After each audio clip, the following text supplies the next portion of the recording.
Hi friends, welcome back to my channel. ఈ స్టోరీకి writer SNMR Sridhar గారండి. శ్రీధర్ గారి అన్ని స్టోరీస్ కి కాపీరైట్స్ వర్తిస్తాయి.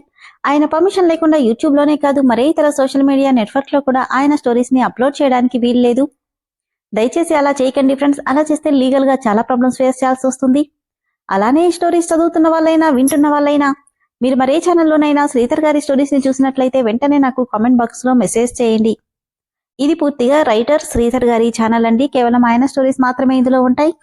కానీ కొంతమంది పేర్లు మార్చి వేరే ఛానల్స్ లో ఆయన స్టోరీస్ అప్లోడ్ చేస్తున్నారు. మీరలా చూసినట్లయితే నాకు మెసేజ్ చేయండి. ఇక లేట్ చేయకుండా వీడియోలోకి వెళ్ళిపోదాం ఫ్రెండ్స్. ఎస్ఎన్ఎంఆర్ శ్రీధర్ గారు రాసినటువంటి మనోభిరాముడు 119వ భాగం. ఫ్రెష్ అయి అభి కోసం జ్యూస్ తీసుకెళ్లేసరికి అక్కడ అప్పటికే రాధ ఉండడం చూసి షాక్ తో నిలబడిపోయింది మను. రాధ నవ్వుతూ, అరే మను, జ్యూస్ తెచ్చావా? నేనెటూ లేచాను కదా అని తీసుకొచ్చేశాను అని రాధ అంటే, ఏ మను, రాధ కూడా అచ్చం నీలానే జ్యూస్ చేసింది అన్నాడు అభి. అవునా అని వెళ్ళిపోతుంటే, అన్నయ్య, ఆ జ్యూస్ వేస్ట్ చేయడం ఎందుకు, నేను తాగుతాను అంటూ చొరవగా మను దగ్గరికొచ్చి ట్రేలో ఉన్న గ్లాస్ తీసుకున్నాడు రామ్. కృష్ణ, ఇవి మగవాళ్లేనా, ఆడవాళ్లు చేయకూడదా అని అడిగింది అక్కడున్న డంబుల్స్ అవి చూస్తూ రాధ. ఎందుకు చేయకూడదు, బ్రహ్మాండంగా చేయొచ్చు. ఎందుకలా అడిగావు? ఏం లేదు, నేను కొంచెం బొద్దుగా ఉన్నాను కదా, తగ్గుదామని. నవ్వి, నువ్వు బొద్దుగా లేవు రాధా, చప్పీగా ఉన్నావు, నీకు అవసరం లేదు. లేదులే కృష్ణ, నాక్కూడా నేర్పించవా? నేర్చుకుని మనులా సన్నగా అవుతాను. మనులానా అనగానే గట్టిగా నవ్వేశాడు అభిరామ్. మను ఉక్రోషంగా, ఎందుకా నవ్వు అని అడిగితే, ఏం లేదు మను, నీలా అవ్వాలంటేనూ నవ్వొచ్చింది. అదే, ఎందుకంత నవ్వొచ్చింది?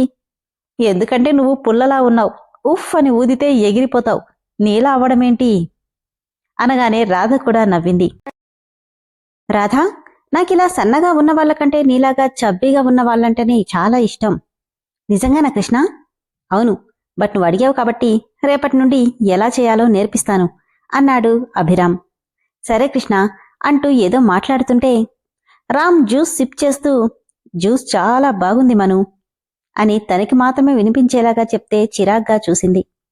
ఏంటి మను, ఒకప్పుడు నేను చేసిందేదైనా మా ఆయనకే అన్నావు, చూసావా ఈరోజు నీ చేత్తో నువ్వే నా చేతికిచ్చావు, రేపు నువ్వు కూడా అంతేనేమో. అంటే కలలు కనకు, అది జరగని పని. Let's see baby. అభి, ఆఫీస్కి టైం అవుతుంది, 5 minutes మను, వస్తున్నా అనడంతో రామ్ని చిరాగ్గా చూస్తూ అక్కడి నుండి వెళ్ళిపోయింది మను. గౌరీ, బ్రేక్ఫాస్ట్కి ప్రిపేర్ చేసేసావా అంటూ కిచెన్లోకి అడుగుపెట్టిన మనుకి అప్పటికే నెయ్యి ఫ్లేవర్తో గుమగుమలాడుతున్న కిచెన్ని చూసి అక్కడే ఆగిపోయింది.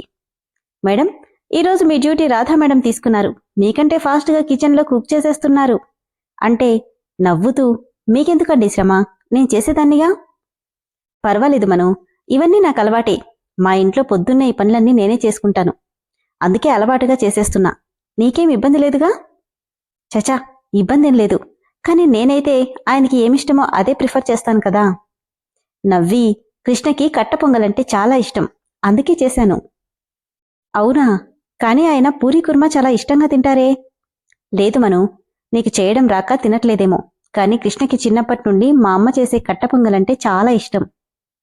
సరే, నువ్వెళ్ళి మిగతా పనులేమైనా ఉంటే చూసుకోమను, నేనిక్కడ చూసుకుంటాను అనడంతో నవ్వి సరేనంటూ వెళ్తూ మళ్లీ వెనక్కి తిరిగింది.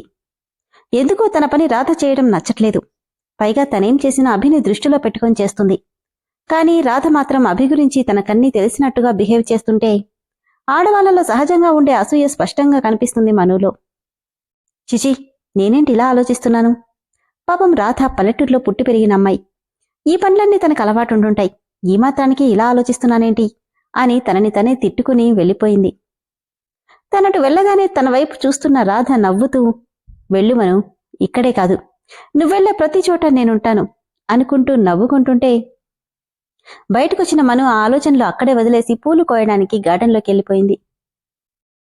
బావా, ఈరోజు నేను తొందరగా కాలేజ్కి వెళ్ళాలి. అయితే నన్నేం చేయమంటావు? నువ్వు త్వరగా రెడీ అయితే వెళ్దాం.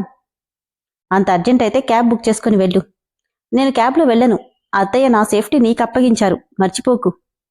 మాటకు ముందు ఇదొకటి పట్టుకున్నావు, వెయిట్ చేస్తే చెయ్యి, లేదంటే క్యాబ్లో వెళ్ళు అని చెప్పి రామ్ ఫ్రెష్ అవ్వడానికి వెళ్ళిపోతుంటే చాలాసేపటి నుండి అక్కడున్న ఫ్లోటింగ్ పాట్లో పువ్వులు మారుస్తున్న రాధ పక్కుమని నవ్వేసింది. యశు కోపంగా తన దగ్గరికెళ్ళి, ఎందుకు నవ్వుతున్నారు? ఏం లేదు యశు, నవ్వొచ్చింది.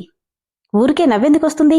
ఎందుకు నవ్వారో చెప్పండి అంటూ హ్యాండ్స్ ఫోల్డ్ చేసుకుని అడుగుతుంటే పూల బుట్టని పట్టుకుని పైకి లేచి, ఏం లేదు యశు, చిన్నప్పటి నుండి కృష్ణకి మాత్రం క్షణానికి ఒకసారి కోపమొస్తే రామ్కి అసలు కోపమనేదే రాదు.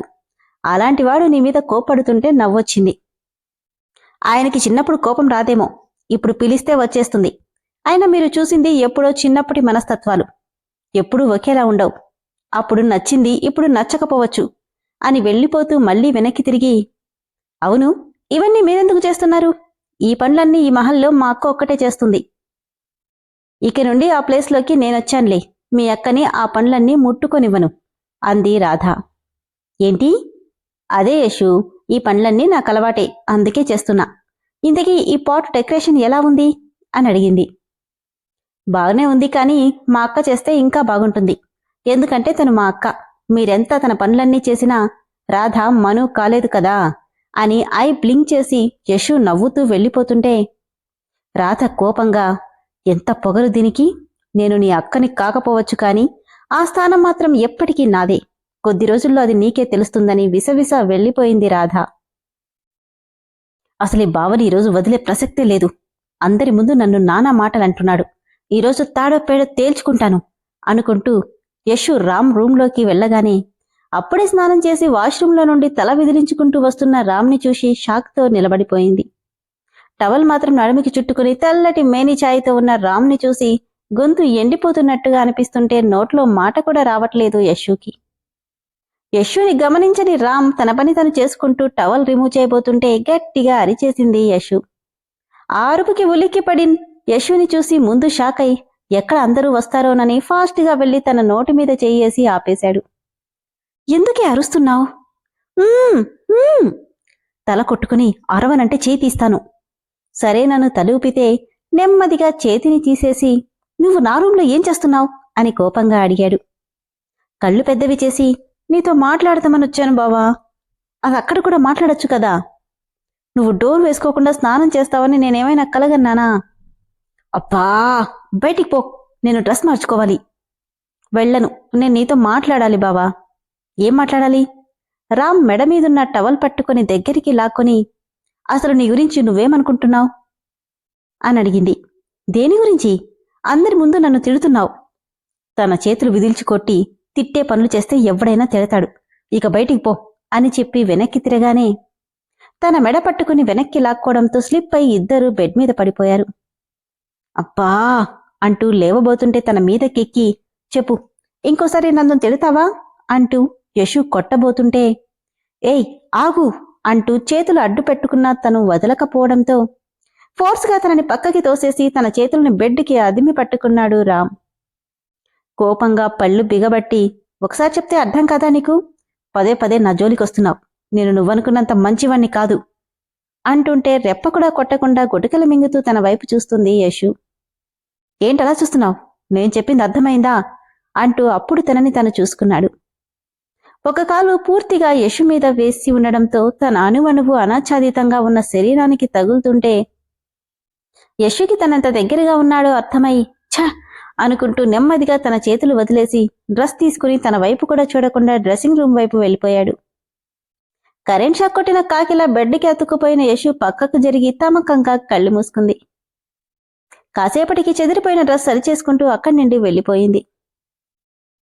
పువ్వులు కోసుకుని పూజ గదిలోకొచ్చిన మనుకి అప్పటికే పూజనంతా సిద్ధం చేసిన రెడీ చేస్తున్న రాధని చూడగానే నోట్లో మాట రాలేదు. మను, వచ్చేసావా? పువ్వులు ఇలా ఇవ్వు. నేను చేస్తాలే, మీరిలా రండి. పర్వాలేదు మను, ఇలా ఇవ్వు అంటూ చొరవగా తనే తీసుకుని దేవుడికి అలంకరిస్తుంటే అభితో పాటు అందరూ అక్కడికి వచ్చేశారు. ఏమే రాధా, మా మనుతో పూజ కూడా చేయనివ్వట్లేదా నువ్వు అంది అరుంధతమ్మ. ఖాళీగా ఉంటే నాకు బోర్ కొడుతుందమ్మమ్మా, అందుకే పని కల్పించుకుని మరీ చేస్తున్నాను. కాని తను ఈ ఇంటి కోడలు కదా రాధా, పూజ తనని చెయ్యనివ్వులే అంది గాయత్రి. ఆ మాటకి ముఖమంతా చిన్నబుచ్చుకొని రాధ పైకి లేస్తుంటే, మా పూజ ఎవరు చేస్తే ఏముంది, పర్వాలేదులే, మను ఇలాంటివన్నీ పట్టించుకోదు అని, రాధా నువ్వు కానివ్వు అన్నాడు అభిరామ్. మను వైపు చూసింది రాధ. మను కూడా నవ్వుతూ పర్లేదండి, ఆయన పర్మిషన్ ఇచ్చారుగా, కానివ్వండి అనడంతో శుక్లాం వరదరంతో స్టార్ట్ చేసి 10 నిమిషాలకి పూజ ముగించింది రాధ. అందరికీ హారతిచ్చి అభి దగ్గరికి రాగానే తనే స్వయంగా కళ్ళకద్ది బొట్టు నుదుటిన పెట్టి అరచేయి కళ్ల మీద అడ్డుపెట్టి ఉఫ్ అని ఊదుతుంటే వాళ్ళని రెప్పకొట్టక చూస్తుంది మను. అదేంటే, వాడేమైనా చిన్నపిల్లాడా, అలా చేస్తున్నావు అంది గాయత్రి. అంటే అత్తయ్య, కృష్ణ చిన్నప్పుడు గుళ్ళో ఇలానే చేయించుకునేవాడు, అందుకే అలవాటుగా. వాడిప్పుడు పెద్దాడైపోయాడులేవే, అదంతా అవసరం లేదు. సరేలే అమ్మమ్మ అంటుంటే అప్పుడే లోపలికొచ్చింది యశు. అదేంటి, పూజ కూడా మీరే చేస్తున్నారా అని అడిగింది. అందరూ ఉండడంతో ఇబ్బందిగా నవ్వి ప్రసాదం పెడుతూ నువ్వేంటి అదోలా ఉన్నావు అని యశుని అడిగితే రామ్ వైపు చూస్తూ ఏం లేదు, బానే ఉన్నాను అంటూ మాట మార్చేసింది. కృష్ణ, నీకు పొంగలంటే ఇష్టం కదా, నీకోసమే ప్రత్యేకంగా చేశాను, తిను అంటూ పెడుతుంటే వావ్, థ్యాంక్ యూ రాధా, నువ్వు చేశావంటే ఖచ్చితంగా అత్తయ్య చేసినట్టే ఉంటుంది అంటూ కొద్దిగా తిని చాలా బాగుంది, థ్యాంక్ యూ అన్నాడు. నాకు థ్యాంక్స్ చెప్పడమేంటి కృష్ణ, నాకు తెలుసుగా నీకేమిష్టమో. చూసావా మను, నేను చెప్పానా కృష్ణకి పొంగలంటే ఇష్టమని అంటే సన్నగా నవ్వి ఊరుకుంది మను. నువ్వు కూడా కూర్చో మను అంటే లేదు, నేను తర్వాత తింటాలే అని ఇక అక్కడ ఉండలేక కిచెన్లోకి వెళ్ళిపోయింది. మనసంతా చిరాగ్గా ఉంటే అభి కోసం గ్రీన్ టీ ప్రిపేర్ చేసుకుని వెళ్లేసరికి అప్పటికే రాధ అభికి కప్ అందిస్తుండడం చూసి షాక్ అయింది. కృష్ణ, ఇంతకీ నా గ్రీన్ టీ నీకు నచ్చిందా? చాలా నచ్చింది. థ్యాంక్ యూ కృష్ణ అని పక్కకి చూడగానే మను కప్ పట్టుకొని ఉండడం గమనించి అరే మను, నేను ఆల్రెడీ టీ ప్రిపేర్ చేసే ఉంచాను, నువ్వు మళ్ళీ చేసావా? హా రాధా, నాకు అలవాటు కదా, అందుకని. నాకు టిఫిన్తో పాటు టీ కూడా చేసేయడం అలవాటు, అందరికీ ఇచ్చేశాన్లే, అది నువ్వు తాగేయి అంటే ఇబ్బందిగా నవ్వి అక్కడి నుండి వెళ్ళిపోయింది మను. మను మను అంటూ అభిరామ్ కేకేస్తుంటే ఏంటి కృష్ణ, ఏమైనా కావాలా? మను రూంలో ఉన్నట్టుంది అంటూ వచ్చింది రాధ. ఏం లేదులే రాధా అంటూ పైకెళ్ళిపోయాడు అభి. ఏంటిది, ఆఫీస్కి టైం అవుతుంది కదా, వెళ్లకుండా పైకెళ్లాడేంటి అనుకుంటూనే తనని ఎవ్వరూ గమనించకుండా తన వెనకే వెళ్ళింది రాధ. లోపలికెళ్లిన అభి బెడ్ మీద బోర్లా పడుకోనున్న మనుని చూసి నవ్వుకుని లోపలికెళ్లేవాడు కాస్త ఏమనుకున్నాడో ఏంటో ఫోర్స్గా కాలితో డోర్ని తన్నడంతో తన వెనకే వచ్చిన రాధ ముఖం మీద అవి పడిపోయాయి. ఛా అనుకుంటూ లోపల వాళ్ళేం మాట్లాడుకుంటున్నారో అర్థం కాక ఫ్రస్ట్రేట్ అవుతూ చేతులు నలిపేసుకుంటుంది రాధ. కంటి నుండి సన్నగా కారుతున్న కన్నీరు చేతి మీద పడుతుంటే తనకి మరోవైపు పడుకుని ఏంటి మేడంగారు అలిగారా? కళ్ళు తుడుచుకుని పైకి లేస్తూ అబే అదేం లేదే అని నవ్వుతూ అడిగితే విష్ణుమూర్తిలా మోచేతి మీద పడుకుని చెంపల మీద కంటిన కన్నీటి చారల్ని చేత్తో తుడుస్తూ మరేంటిది అని అడిగాడు అభిరామ్. కంట్లో ఏదో పడింది అభి, అంతే, ఇంకేం లేదు. పొద్దునుండి నాతో సరిగా మాట్లాడనే లేదు అని అడిగాడు. మాట్లాడ్డానికి నీకు టైం ఎక్కడుంది, నీ రాతతోనే టైం సరిపోతుందిగా అని నిష్ఠూరంగా అంటే నవ్వి జలసినా అదేం లేదు అంటూ ముఖం పక్కకి తిప్పేసుకుంది. తన ఫేస్ని తన వైపుకు తిప్పుకొని నా మీద అనుమానమా అని అడిగాడు.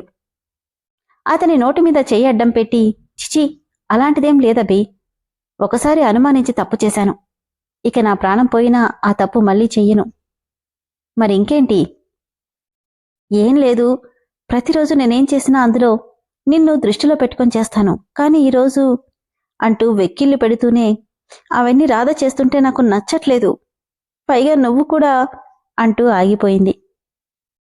గట్టిగా నవ్వుతూ తనని గుండెలు కదుముకొని పిచ్చిదానా, తనకు నీకు పోలిక, తనతో నువ్వెప్పుడు పోల్చుకోకు మను, తనకి చిన్నప్పటి నుండి ఈ పనులన్నీ అలవాటు, అవన్నీ ఇక్కడ చేస్తుంది, అంత మాత్రాన తను నువ్వైపోదు. తను మన ఇంటికొచ్చిన గెస్ట్, తను వేరుగా చూస్తే బాధపడుతుంది, అందుకే తనేం చేసినా బాగుందన్నాను. టు బి ఫ్రాంక్, నిజంగానే బాగా చేసింది కూడా, అంత మాత్రానికి నువ్విలా అయిపోతే ఎలా?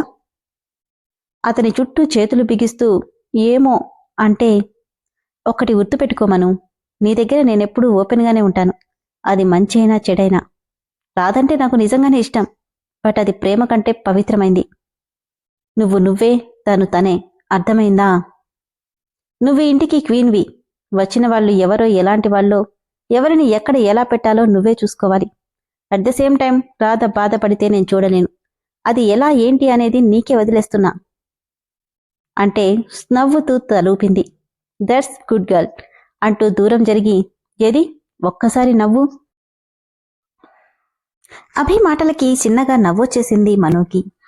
ఇప్పుడు నీ డౌట్స్ క్లియర్ అయ్యాయా? నాకే డౌట్ లేదు. డౌట్ లేదు, కానీ ఆడవాళ్ళకి ఉండే జలస్ ఉండేదానికంటే నీకు ఎక్కువే ఉంది అని అభి అంటే, బొంగమూతి పెట్టుకొని, నీకు ఆఫీస్కి టైం అయింది, బయలుదేరు. వెళ్ళాలంటే నాకు నా మామూలు కావాలి.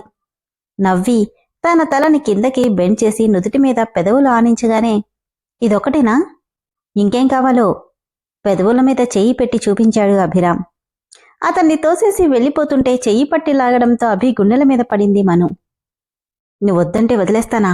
నా మామూలు తీసుకోకుండా వదిలే ప్రసక్తే లేదు అంటూ తన బిగి కౌగిట్లో బంధించి పెదవుల మీద దాడి చేయడానికి ముందు కొరిగాడు అభిరామ్.